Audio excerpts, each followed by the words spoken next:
Bueno, ahora sí, buenos días a todos. Muchísimas gracias por venir a la que sin duda es la charla más interesante de todo CodeMotion. Agradecer también, agradecer también a los ponentes anteriores que me han hecho de teloneros de... Bueno, yo os vengo a hablar aquí de componentes web, que sin duda es la web del futuro. Eso, tenerlo bien claro, ¿no?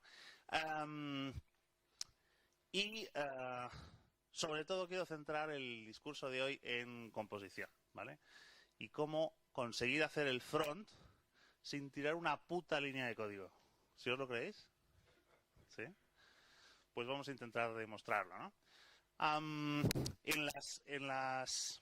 Bueno, todo esto que os cuento está relacionado con un modelo arquitectónico de referencia, ¿vale? Que he estado desarrollando y que está en progreso en el Polymer Day, por eso os preguntaba antes, presenté este modelo arquitectónico que, como veis, tiene básicamente, bueno, como leitmotiv es intentar responder a la pregunta de cómo cojones se hace un aplicativo orientado a componentes web, ¿no? Que creo que es una pregunta candente en la comunidad. Pero digamos que se dirige por tres objetivos fundamentales. El primero de todos es saber cuáles son todos los espacios de problema en los que nos podemos encontrar cuando construimos este tipo de aplicativos. Ahí tenéis básicamente un esquema de distintas áreas de interés, ¿vale? En segundo lugar, hacer un proceso orientado a patrones de diseño. Quiero decir que de alguna manera en cada uno de esos espacios lo que venimos a proporcionar son patrones de diseño que respondan a problemas recurrentes y que ofrezcan soluciones probadas. Y el tercero de los objetivos es que eso se materialice, cada uno de esos patrones, a diferencia de lo que ocurre en otros ámbitos, como la orientación a objetos, en elementos tangibles, ¿vale? Materializados en forma de componentes web, ¿vale? Y que además se encuentren en una posición, un posicionamiento bien preciso en cuanto a sus responsabilidades y tal en el marco de una arquitectura, ¿vale? Es decir, que esto no va de hoy me levanto y creo un componente data picker y mañana creo un login y tal, ¿no? Sino que tenemos que ver cuáles son los componentes que necesitamos y cómo tienen que hablar entre sí, ¿vale? Ese es el marchamo de la arquitectura que hay por detrás de todo esto. En primer lugar ya hablé de este segmento, ¿vale? Que viene a responder a la pregunta de cómo podemos hacer un front que ataque a las fuentes de datos de una manera completamente declarativa, sencilla, fácil, ¿vale? Evitando problemas recurrentes encapsulados en forma de componentes. Y por delante de eso está la capa de cooperación que empieza con la composición, con el problema de composición, ¿vale? En última instancia, lo que nosotros queremos es dar respuesta a problemas de UX, ¿vale? A capturar modelos de interacción cuando construimos soluciones de front, que pueden ser todo lo complejos que queramos, pero que a la postre se pueden identificar o caracterizar como un proceso de coordinación entre componentes, ¿no? Eso requiere comunicación y la forma de comunicar requiere un entramado de conexiones compositivas, ¿vale? El primer paso es conectar los componentes entre sí, ¿vale? Vamos a ver cómo podemos hacer eso de una manera divergente a como se viene haciendo hasta la fecha en el mundo de componentes web. Bueno, lo primero, la respuesta del qué, ¿no? La respuesta a la pregunta de qué. ¿Qué es la composición? Bueno, pues componer es recepcionar un componente en una arquitectura de cliente, articular conexiones con la vecindad, ¿vale? Y que eso facilite los procesos de comunicación entre componentes, ¿vale? Así podríamos decir. ¿Correcto? Y en tanto al cómo, respondiendo a la pregunta de cómo se hace esa composición, podemos identificar un proceso de 4 fases. Lo primero que tiene que hacer un componente cuando llega a querer participar, ¿no? en un contexto con otros componentes, en primer lugar tiene que descubrir cuáles son los componentes de su vecindad, ¿vale? Con los que hay posibilidades de interactuar compositivamente. Después es necesario hacer unos procesos potencialmente de adaptación, ¿vale? Que de alguna manera transformen los contratos, o sea, los métodos, el contrato de eventos, etcétera, de los componentes para que se ajusten a las necesidades demandadas por la vecindad, de los componentes, ¿no? Esto es una cosa muy importante porque es lo que os decía antes, ¿no? Yo no puedo ser un desarrollador autista que construye componentes bajo criterios personalistas, sino que tengo que fijarme en cuáles son los componentes de la vecindad, saber cuáles son las demandas de comunicación que esos componentes me hacen y entonces así tengo que diseñar el componente. Pero como tengo que ser aperturista a distintos escenarios, debería poder hacer procesos de transformación adaptativa. Luego veremos algunos ejemplos de esto. El tercero de los pasos, una vez que todo está preparado, es hacer la lógica conectiva, ¿vale? Esa es la fase o el paso de enlace. Y el último de ellos es la contextualización, que consiste en configurar adecuadamente el componente para que opere según lo esperado, ¿vale? Este va a ser el marco de discurso que va a organizar todos los patrones que os vengo a presentar en esta charla. Siguiente pregunta, ¿cuándo se produce la composición? La composición generalmente se produce en el plano de lo estático, o sea que generalmente en el ciclo de vida, al principio del ciclo de vida de un componente, se producen estos 4 pasos. Cada componente busca, adapta, parezco el de... ¿Cómo se llamaba ese anuncio? Busca, adapta y si encuentra algo mejor... Pues eso, busca, adapta, enlaza, contextualiza, ¿no? Eso generalmente se vincula a los eventos de ciclo de vida tipo ready o mejor el attached, cuando ya está todo instaurado en la página, o incluso también puede haber modelos dinámicos, pero eso que respondan a cambios ambientales, de recomposición, pero de eso no os voy a hablar hoy. Pero sobre todo lo que más me interesa discutir con vosotros hoy aquí es dónde se produce la composición. Porque esa es la clave de la divergencia, ¿no? Donde está verdaderamente la discusión. Entonces, permitidme presentar un modelo de madurez de cómo ha evolucionado la web, ¿vale? Yo creo que estaréis de acuerdo conmigo en que en una primera etapa la web correspondía con actividades muy ad hoc para los requerimientos de un proyecto particular, es decir, un diseñador, un desarrollador, pues hacía un ejercicio de programación y diseño con la tecnología al uso de HTML y JavaScript, y, bueno, pues daba una solución ad hoc para un proyecto. Ese es el nivel 1 de madurez. Atendiendo o descubriendo la necesidad de hacer recurrencia, o sea, de que había, digamos, modelos de interacción recurrentes, ¿vale? Pues parecía interesante que algunos snippets de código se encapsulasen para generar nuevas etiquetas de autor. Y ahí vino la W3C para identificar las custom tags, ¿no? Es decir, vamos a crear nuevas etiquetas que van a ser nuevo léxico que se apoye en el léxico HTML nativo, digamos, de plataforma, para generar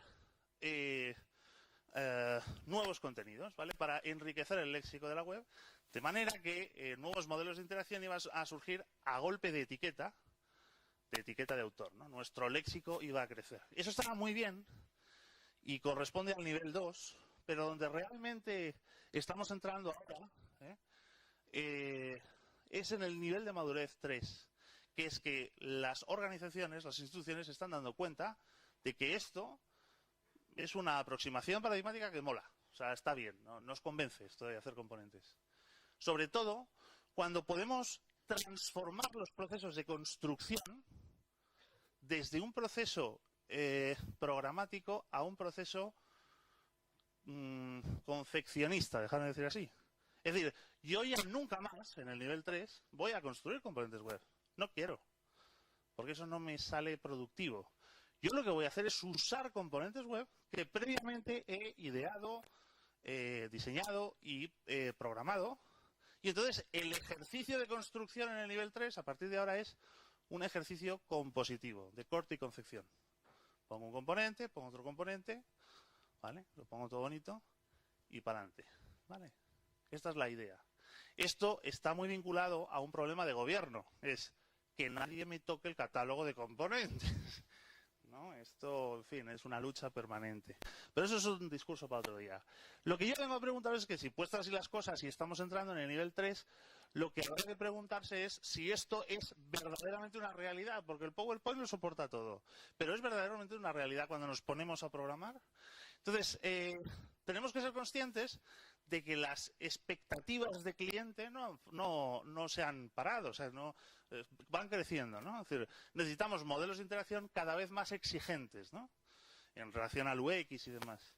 Entonces, la pregunta que cabe hacerse es, claro, si yo tengo una colección de componentes estereotipados, estereotípicos, que responden a modelos de interacción recurrentes.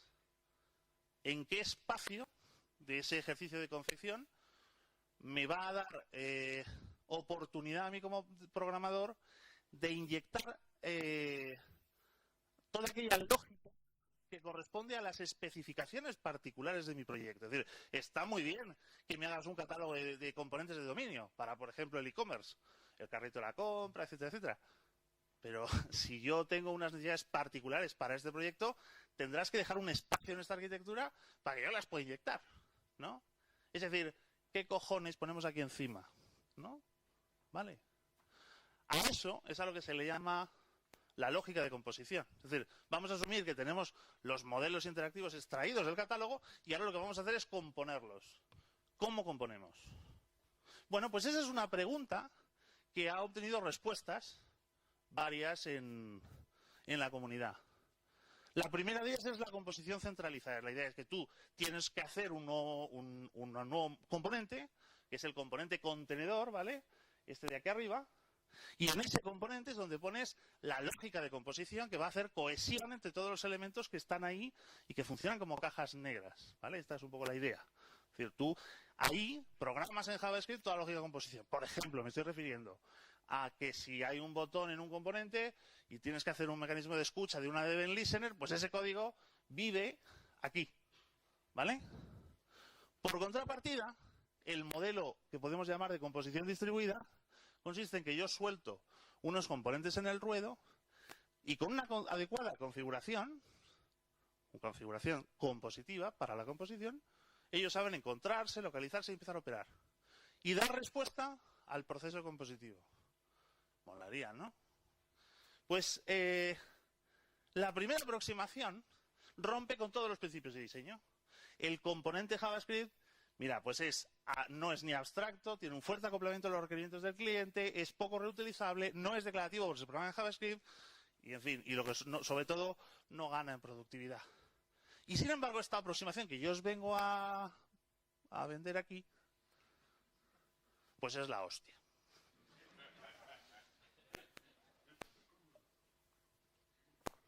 Claro, entonces, bueno, y los que saben de esto, ¿qué modelo han propuesto? Pues el primero. Angular con su modelo de componentes nos dice que tenemos que hacer un componente con código y tal. Bueno, y sobre todo y ante todo lo que es más criminal, después de que Dave Weidelman dijera esto tiene que ser HTML-centric sí o sí, para diferenciarnos, pues ya salió algún payaso de Google que vendió el patrón Mediator. En fin, sin comentarios, ¿vale? Bueno, entonces, puestas así las cosas, ¿qué significa esto? Pues que tenemos que esforzarnos en diferenciarnos del resto. De que esto no puede consistir en hacer Angular otra vez de otra manera, ¿no? Con una nueva tecnología, una nueva sintaxis. Debemos hacer que todo ese interrogante que se pone por encima puedan ser a su vez componentes web. ¿Vale? Es decir, que la lógica de composición pueda ser encapsulada bajo la premisa de que nuevamente esa lógica suele ser recurrente. Si conseguimos eso y conseguimos una declaración declarativa y una flexibilidad compositiva suficientemente amplia, entonces estamos generando un nuevo espacio de componentes. Ya teníamos los componentes componibles, dejadme decirlo así. Ahora tenemos componentes para componer. ¿Sí? Bueno, pues eso es de lo que os vengo a hablar hoy, ¿vale? Distintos patrones en relación a la composición. No sé cómo vamos de tiempo. Vale. El primero de los problemas es el problema de localización. Antes de todo, hay que entender que la localización es un problema que tiene que ver con un espacio de búsqueda. ¿Cuáles son los espacios de búsqueda en la web? Pues hay espacios de búsqueda en el ámbito DOM, ¿vale? Que al principio de los tiempos había un solo DOM y ahora hay 27.000, ahora los discutimos. Y en el espacio de los datos, la gente esta otra dimensión, no sé por qué no la usa tan a menudo, pero en el espacio de los datos también se pueden crear diccionarios donde poder buscar componentes para operar con ellos, ¿vale? Aquí es donde surgen, en este plano, las actividades de localización. Las primeras las llamaremos técnicas exploratorias y las segundas técnicas de lookup, ¿vale? Vamos a empezar por las técnicas exploratorias. Este es el tomate que se nos ha montado con la geografía de DOMs. O sea, ahora resulta que antes había un único DOM, ahora tenemos un light DOM para la configuración, un shadow DOM para el contenido en la sombra, un composite DOM, que es la combinación en tiempo de ejecución de ambos árboles, un host DOM, que es donde vive el host, ¿vale? Todos los que queráis, además en añadimiento, porque suele haber más de uno, y el DOM final, ¿no? El original. Sobre ese espacio tenemos que articular procesos de búsqueda, de exploración. Bueno, pues eso significa que en algún SAUDOM nosotros ponemos un Boy Scout, ¿no? Un componente Boy Scout. Este es el único que se presenta en este capítulo, en este apartado, que es el que va a encargarse de hacer técnicas exploratorias. Es un componente declarativo. ¿Qué es lo que necesitamos para configurar este componente? Le tenemos que dar un punto de arranque, que es lo que llamaremos el handle o el mango, ¿vale? Y a partir de ahí, junto con una estrategia, definimos un scope de búsqueda, ¿vale? Entonces, en ese espacio de búsqueda se articulan los procesos exploratorios y resultan componentes. Tenemos resuelta una primera tarea. Vale, pues vamos a ver cómo funciona esto. Básicamente esta es la configuración del Scout, ¿vale? No quiero entrar mucho en detalles. Esto para una segunda pasada, pues os lo leéis en casa, que entra para examen, por cierto. Y vamos a empezar por las estrategias. ¿Cuáles son las estrategias? La estrategia clásica de caída, de descendente, las estrategias ascendentes, que van buscando en la cadena de ascendentes del DOM, incluso cuando llegas a un shadow root, lo puedes atravesar ascendentemente, ¿vale? Y una combinación de ambas estrategias es la estrategia por inundación, ¿no? Que consiste en que tú vas haciendo una combinación de técnicas de escalado y caída, y entonces vas haciendo una prospección en anchura, ¿vale? ¿Vale? Esto es el primer punto.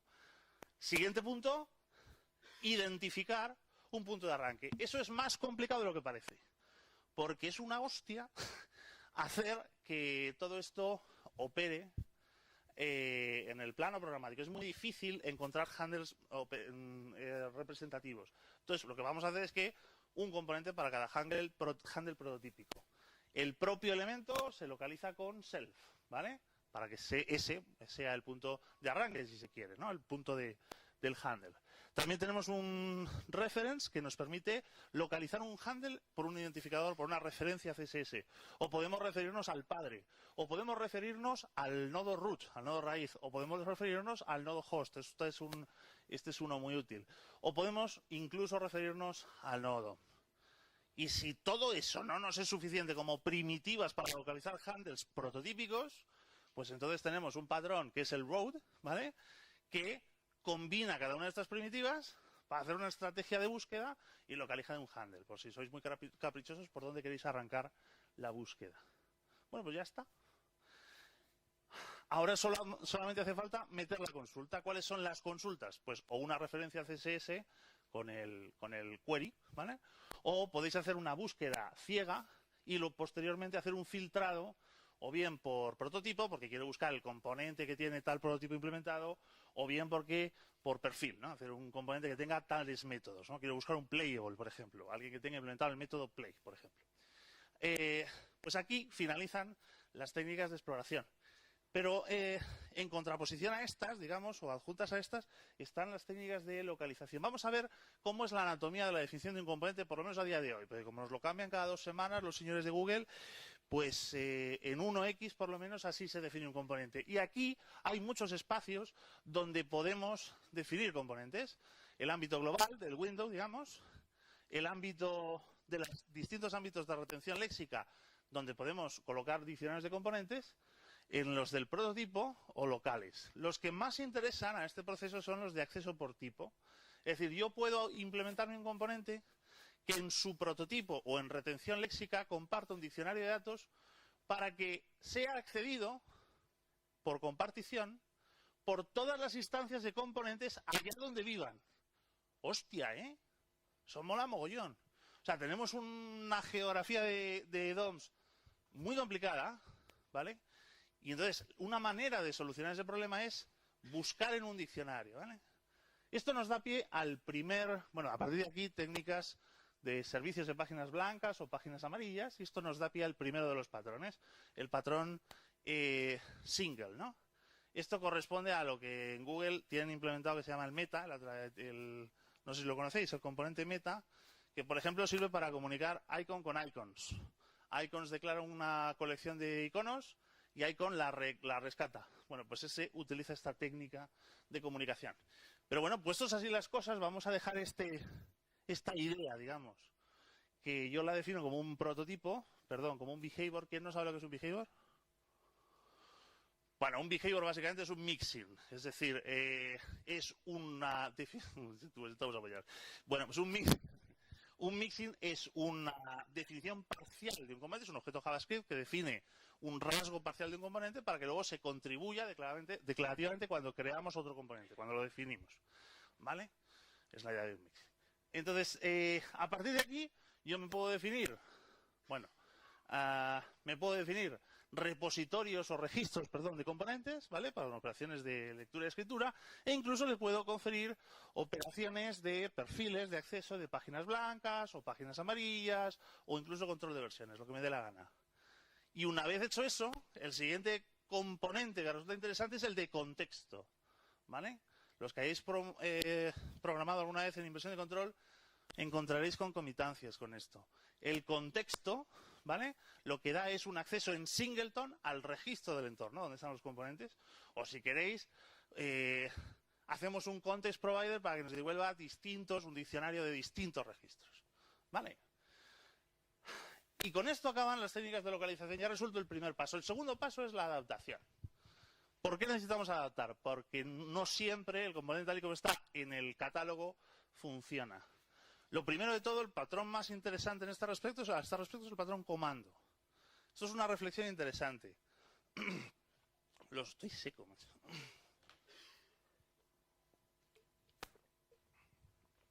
Los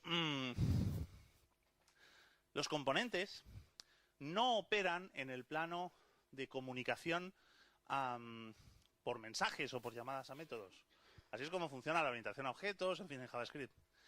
Tenemos que ser conscientes de que si queremos un escenario de composición centrado en la declaración, es decir, que todo se haga en el plano declarativo de HTML, de poco nos sirve tener muchos componentes que tengan muchos métodos de negocio que se puedan invocar.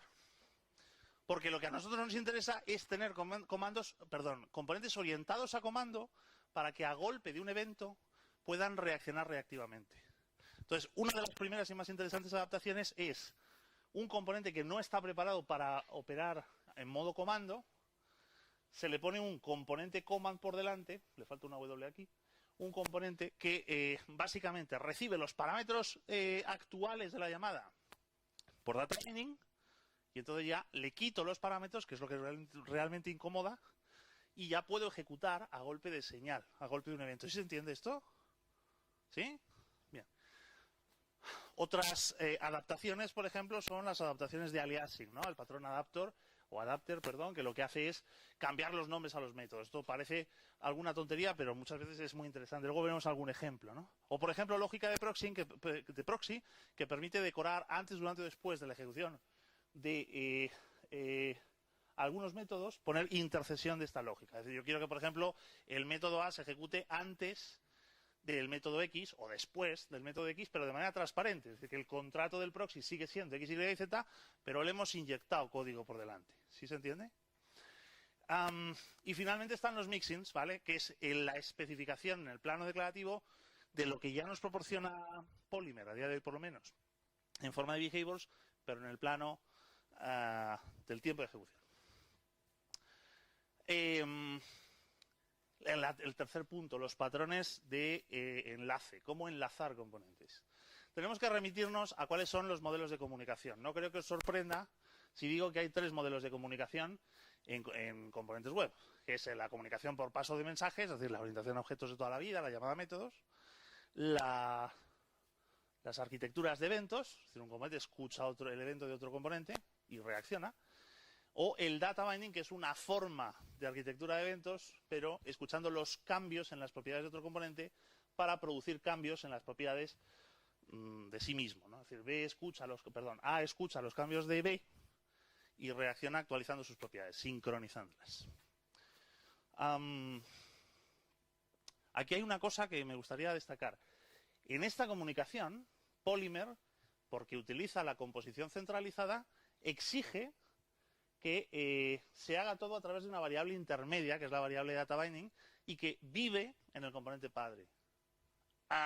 Error. Bueno, entonces lo que vamos a hacer es definir patrones en esto.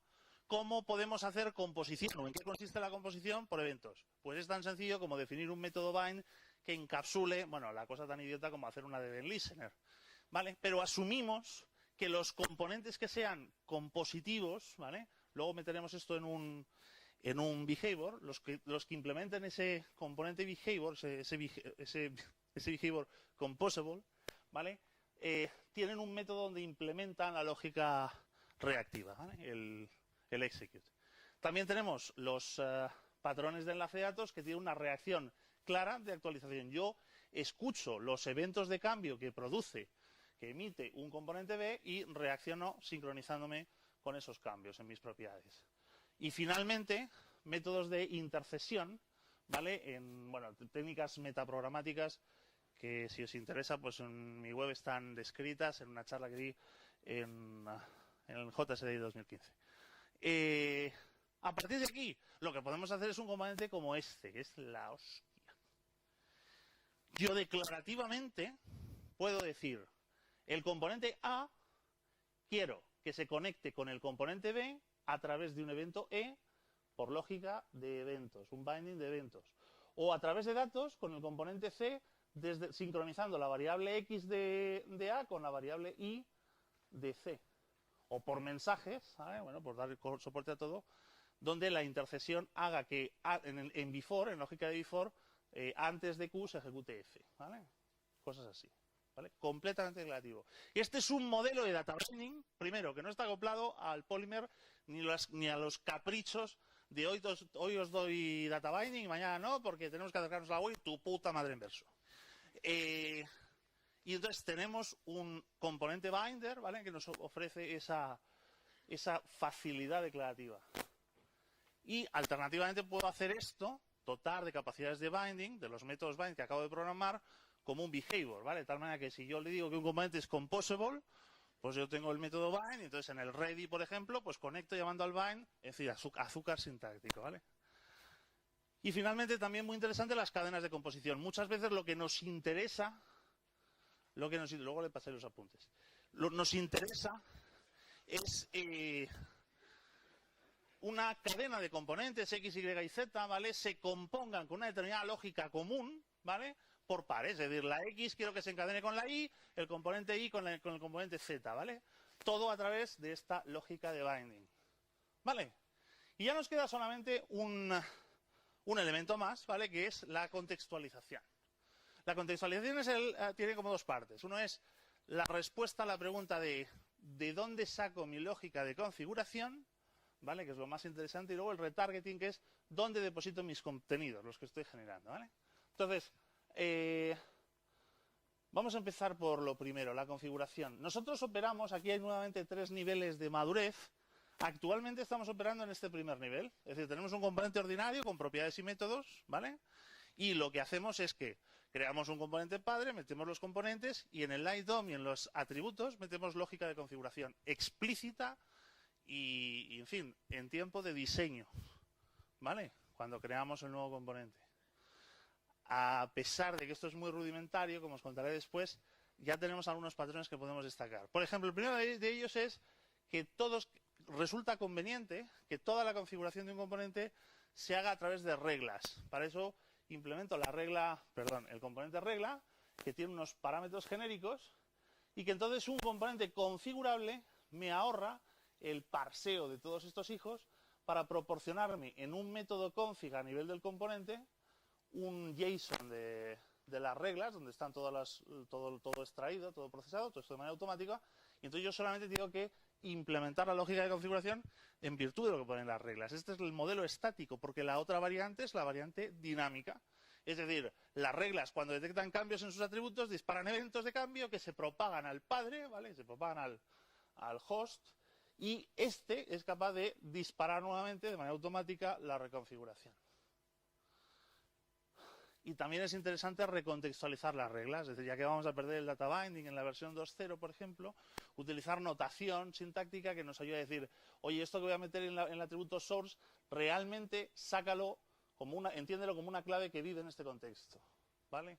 Es una extensión de la configuración por reglas.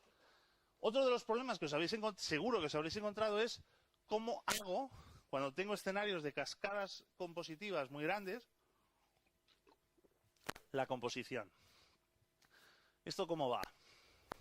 Si yo tengo, por ejemplo, 10 componentes uno dentro de otro en sus espacios DOM, si cada uno de esos componentes requiere 3 parámetros de configuración, 3 propiedades de configuración, y hay una responsabilidad en cascada, entonces significa que el primero de todos tiene que tener 3 por 10, 30 parámetros de configuración. Seguro que os habéis encontrado en esos escenarios alguna vez. ¿Vale? Lo que os propone el patrón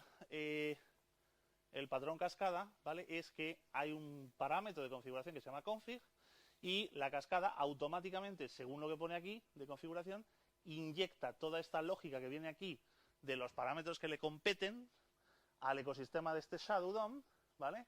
Y luego genera una nueva versión de configuración para el hijo, ¿vale? Esto es una idea.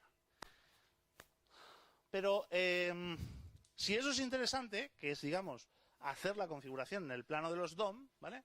También es interesante hacerlo en el plano de los espacios de datos. Así que lo que podemos hacer es componentes que tengan un behavior registrable que nos permita que el componente tenga automatizada la lógica de registro al contexto, como hablábamos antes, ¿vale? Y también de forma externalizada tener un registro que pueda articular por descubrimiento, porque por este rol que se pone en los componentes registrables, en los componentes que son susceptibles de hacer registro, un proceso de registro en el contexto. Y entonces entramos en el segundo nivel de madurez. Esto está muy bien, pero no nos sirve de mucho, sobre todo si atendemos a las necesidades de la web. Yo muchas veces, por ejemplo, utilizo componentes web que todos necesitan un data source, ¿no? Una fuente de datos. Claro, cuando ese data source es una instancia común, pues no hay ningún problema. No hay ningún problema con esos patrones. Lo pongo en algún DOM, lo registro en el contexto y luego, allá donde esté, lo pido al contexto, ¿no? Oye, genial, estupendo.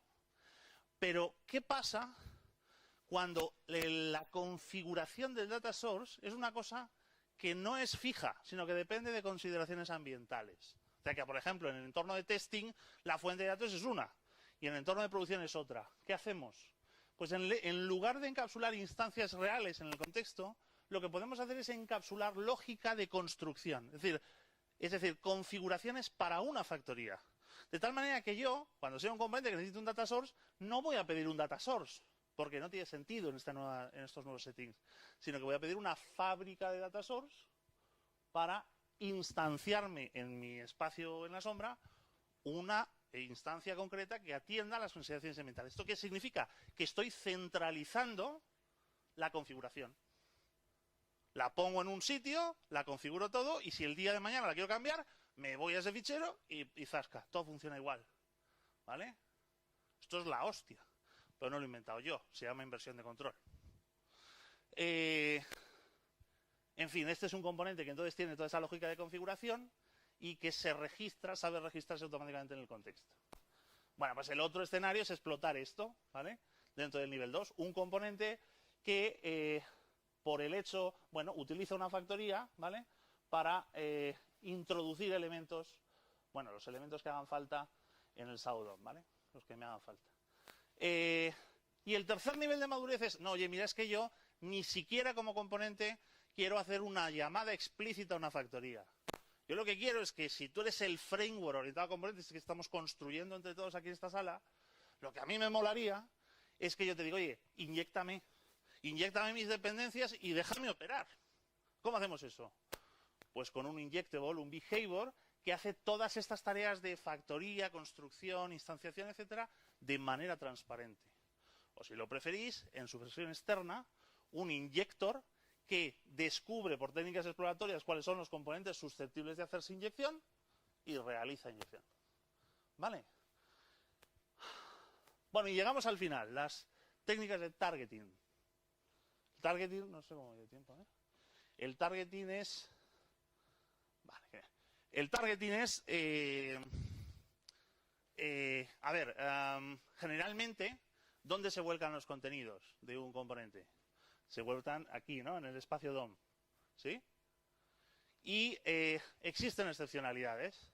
Por ejemplo, muchas veces se vuelca contenido del light DOM al show DOM. Eso se hace con la etiqueta content, que también para mayor despiste creo que le van a cambiar el nombre últimamente, ¿no? Para hacernos la vida más fácil. ¿Y cómo funciona una plantilla de Polymer? La plantilla de Polymer lo que hace, bueno, si lo sabéis, es el contenido que se genera aquí lo vuelca debajo del host, ¿vale? Y tiene observación de mutabilidad, ¿vale? Así es como funciona, no sé si lo sabíais. Pues eso son técnicas de trasvase de información. A la primera se le llama distribución, a la segunda le llamamos templating por la concomitancia con las plantillas.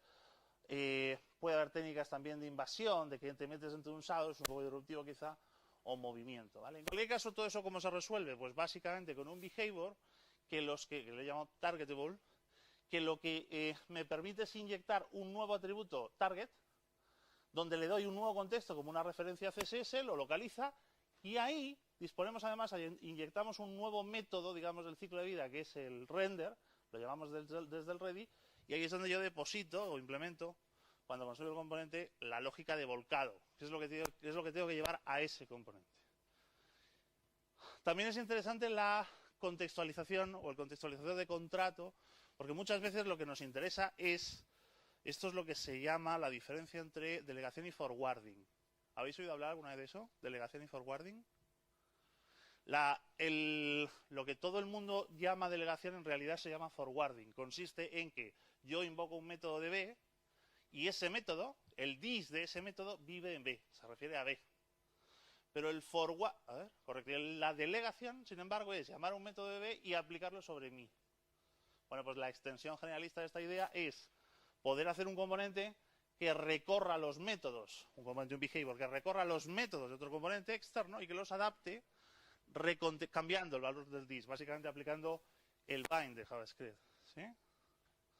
Bueno, y con esto doy por finalizada la charla de componentes web de composición. Vamos a ver algunos ejemplos. Una idiotez. Supongamos que tenemos un componente que es un botón. Básicamente es un componente botón, ¿vale? Bueno, ahí lo tenemos. Este es el código. El show me de código. Código HTML, claro, si estamos hablando de un texto declarativo. Y luego tenemos otro componente reactivo, me da igual lo que sea. Por ejemplo, que es capaz, tiene la habilidad de cambiar el background, el color de background, de fondo, ¿no? Entonces, claro, lo que yo quiero es que cuando se haga clic aquí, pues aquí esto cambie de color, nada más. Los componentes son agnósticos entre sí, no se conocen, cada uno nos ha diseñado un tío distinto. Pero sí siguen unas mismas prescripciones arquitectónicas.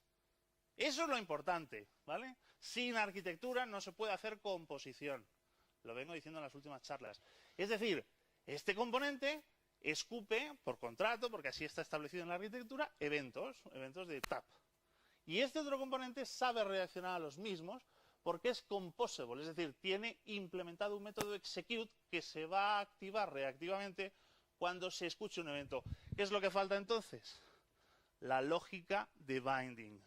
Declarativamente, porque resulta que este componente, por ser composable, tiene estos dos atributos, el target y el on. Cuando lo ponemos, se enlaza y entonces se ejecuta la acción y se produce el resultado. ¿No es muy espectacular? Depende a dónde miréis.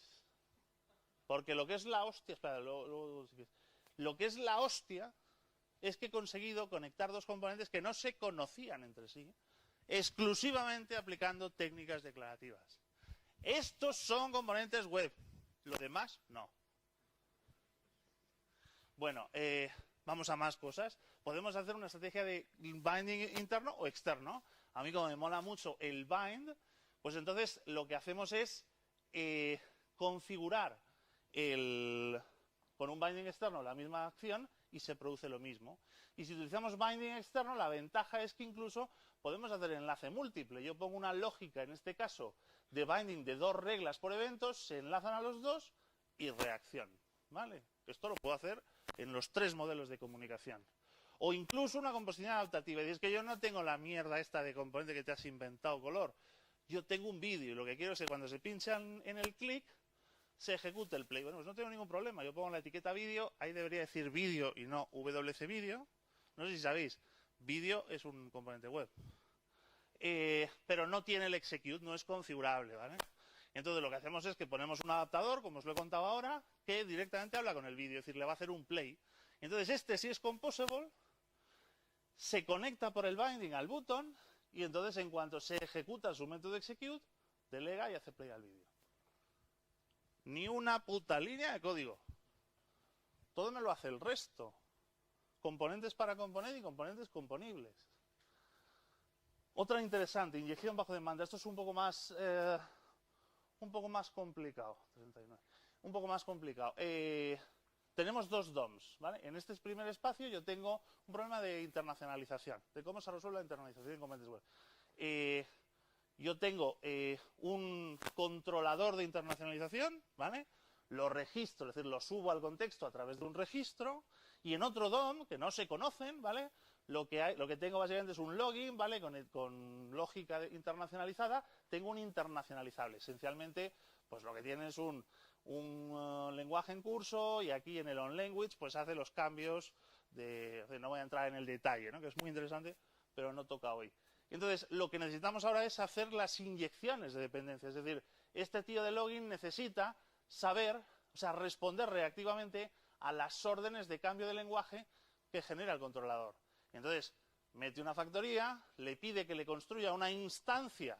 Fijaos lo que estamos diciendo, ¿eh? Ya no es una instancia creada al principio, sino que bajo demanda, en tiempo de ejecución, constrúyeme un clon de la factoría en mi ámbito DOM, en mi shadow DOM, y ya está. Ahora hago el binding sobre eso y marchando. O si lo quieres, talla más la hostia a nivel 3. El DOM 1 sigue igual, se registra, y en el DOM 2, el login lo que hace es tener un inyector que inyecta la configuración que necesita el login. Aquí es donde está el i18n, ahora dentro del shadow de este componente, no en el contenedor que es el DOM 2, ¿vale? Pero la lógica de funcionamiento es la misma. Composición completamente declarativa. Y todo esto en el contexto, último ejemplo, que me vino cuando hice el módulo anterior sobre acceso de datos, ¿no? Imaginaos que queremos implementar un Twitter, completamente declarativo. Un Twitter tiene páginas de Twitter y tiene dos eventos, página arriba y página abajo. Entonces, nosotros tenemos un command provider que básicamente lo que te devuelve es un poco el payload que va a circular en el evento, que representa el comando que hay que atacar a la fuente, todo declarativo, ¿vale? Y lo que necesitamos es poner accidentes de transformación antes de llegar a la fuente, ¿vale? Esto sin entrar en los detalles técnicos. Lo único que nos importa aquí es decir que el event client escucha estos eventos, consulta al comando para saber qué es lo que le tienes que pasar aquí, pero primero hay que enriquecer el payload con la página en curso que vas a cargar, si es la siguiente, si es la anterior, y luego pues aquí, pues, bueno, más lógica que no voy a entrar en ella. ¿Qué es lo que hay que hacer? Pues montar una cadena de composición e inyectar el binding. Automáticamente se hace esa conexión. Es decir, quiero que todos los componentes de esta cadena se conecten por escucha. ¿Vale? Y esa es la primera parte. La segunda parte es cómo recepcionar los datos. Bueno, cuando ya se conecta todo, se ejecuta. ¿Cómo recepcionar los datos? El flujo saliente. Pues si asumimos que hay un atributo tweets, una propiedad tweets, donde se sincronizan las páginas, ¿vale? Pues el siguiente paso es poner un data port que lo que hace sea escuchar de los datos del REST, ¿vale? Todo esto declarativo, con binding, aquí lo tenéis, ¿eh? Y luego sincronizar el tweets con este data. Y ya está, solucionado. En fin, en resumen, es posible hacer un proceso de construcción de soluciones web por confección. Y es posible operar en el plano compositivo, declarativo exclusivamente. Si nosotros, y esto pensadlo bien, vamos a seguir permanentemente construyendo componentes web para hacer componentes web, a la mierda. O sea, si yo voy a seguir operando toda la vida a nivel ADD Event Listener, vete a tomar por culo, Google. ¿Sí o no? Entonces tendré que buscar... Bueno, aquí le he dicho que no. Luego nos peleamos. No tiene ningún sentido. Si yo quiero subir el nivel de productividad y hacer las cosas más ágiles, tengo que buscar soluciones prototípicas como las que he venido aquí a presentar para que incluso la lógica de conexión compositiva se pueda hacer a golpe de etiqueta. Estos son componentes web. Lo demás, lo de Angular, no son componentes web, aunque sí le llamen. Ya discutiremos de esto en otra ocasión. ¿Vale? No es que lo desdeñe, simplemente digo que es otra aproximación. En fin, muchísimas gracias a todos por venir. Es un placer compartir esto con vosotros.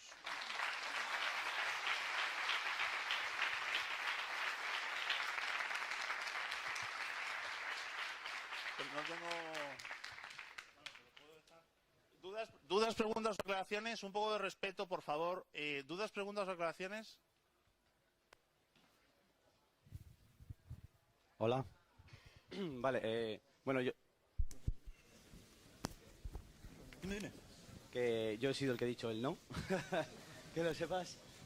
Me estaba preguntando si realizar los componentes web no es otra forma de pasar o trasladar el concepto de microservicios espera la analogía. Sí, a los componentes web. Me refiero en cuanto a un componente web, de repente lleva muchísima más responsabilidad.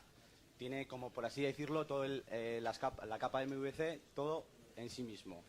Él sabe quién es, o sea, tiene, imagínate, el modelo, trabaja con el modelo, controla qué es lo que tiene que hacer y además tiene parte de vista, ¿vale? Entonces yo me pregunto si eso no añade más complejidad a la hora de trabajar. Y un segundo, has comentado también como que el patrón mediador como que no te gustaba mucho bueno, que es un antipatrón aquí. Vale, bueno, sin más. Pero sin embargo sí que defendías el tener un ente o un web component padre que fuese capaz de configurar los componentes hijos. Eso lo has comentado, como que un web component tenía que llamar a un padre para obtener la configuración, que no deja de ser un mediador que le media la configuración que realmente tiene que ejecutarse, ¿no? Vale. Entonces digo yo... Se me está llenando el buffer, ¿eh? Pues tengo más, pero igual corto, no lo sé. Simplemente quería decir que a mí, por ejemplo, defender a capa y espada que Web Component solo se hace de manera declarativa me parece complejizar más el tema y ofuscar la... O sea, a ver, eso responde, déjame ya meter más, porque es que eres como Alfredo Landa, o sea, después con una morcilla. No, eso nada, es muy interesante lo que dices. Esto es precisamente el carácter, lo que hace de esto un paradigma, ¿vale? O sea, si esto fuera lo mismo que hacer componentes de Angular, donde tienes centralizada la lógica en un framework y donde tú entiendes que los componentes son solo elementos muy raquíticos en cuanto a la división de responsabilidades, que sobre todo tienen que hacer vista, ¿vale? Esa es una aproximación que es la que se llama Angular, déjame decirlo así. Y eso yo no voy en contra de Angular. Tengo buenos amigos que hacen cosas de Angular, pero lo que yo quiero decir es que si yo opero en componentes web, lo que yo no puedo hacer es mimetizarme con Angular, porque entonces me van a decir, ¿tú qué cojones haces? O sea, con la misma sintaxis, digo yo, mira, pues si me vas a hacer un router en componentes web, para eso me voy al de Angular. Y si al final vas a seguir las mismas estrategias, es decir, busco valor diferencial. Pero no lo busco a toda costa. Es bajo la premisa siguiente. Es que yo soy un diseñador que no tiene ni puta idea de JavaScript. Pero yo quiero hacer una tienda de e-commerce, o mejor, soy un zapatero, ¿vale? No presidente del gobierno, digo, soy un zapatero que tiene una tienda de zapatos y quiere hacer un problema de e-commerce, una tienda de e-commerce. Entonces, si tú me das 14 componentes, 14 etiquetas, que las pongo una debajo de otras y monto mi tienda de e-commerce, me estás salvando el culo. Entonces, claro, ¿qué quiere decir eso? Pues que para facilitarme a mí, diseñador o zapatero, la vida, te la estás complicando a ti. Esto es la eterna discusión en el mundo de la ingeniería del software de la división de responsabilidades. Cuando tú haces un framework, siempre se dice, complícate tú la vida para que al cliente se la facilites. Yo estoy haciendo un framework de orientación a componentes. En el fondo esto no es más que un framework de orientación a componentes, donde la ganancia en relación a Angular, por ejemplo, está en que todo es declarativo como primer objetivo, y en segundo lugar en que todo es mucho más atómico. Porque Angular está muy bien cuando quieres hacer un SPA, que por otro lado es el 90% de las ocasiones, pero lo tiene todo centralizado. ¿Qué significa eso? Que lo que son patrones en Angular son antipatrones en componentes web, y a la recíproca bajo esta perspectiva. Porque yo a lo mejor lo que quiero es resolver un problema de routing local o de internacionalización, y no me interesa para nada el servicio HTTP, que por otro lado es una dependencia de acoplamiento. Eso por un lado. sea, que son cosas diferentes, nada más, ni mejores ni peores. La segunda cosa que has dicho es, nos has hecho trampas porque ahora dices que el padre no hace composición, pero el padre te hace la inyección. Bueno, yo donde pongo la inyección no es en el padre. Donde pongo la inyección es en componentes externos, como por ejemplo el inyector, que articulan en el plano del escenario de composición esa lógica de inyección. Pero claro, es que es muy distinto. Que es decir, lo que yo digo es que tú como usuario, tú como zapatero, no tienes que tocar el componente padre. Otra cosa es que yo te proporcione un ecosistema de behaviors y componentes que te ayuden a lo mejor transparentemente a tocar el componente padre. Yo en eso no me niego. Yo lo que te estoy diciendo es que tú, como eres zapatero, no deberías nunca más hacer event listeners. Deberías usar solo etiquetas. Pero se puede facilitar la vida al usuario de forma declarativa o explícita en código. O sea, eso no tiene nada que ver. Pero si es que no es una... Pero eso es una cuestión de flavors. Yo lo que estoy diciendo es, a ti te mola más Angular. Es lo que estás diciendo entre líneas. ¿Qué pasa? Que nos hemos pasado de tiempo. Bueno, pues ahora sí que lo discutimos en un café. Si alguien más tiene dudas, pues... Muchísimas gracias.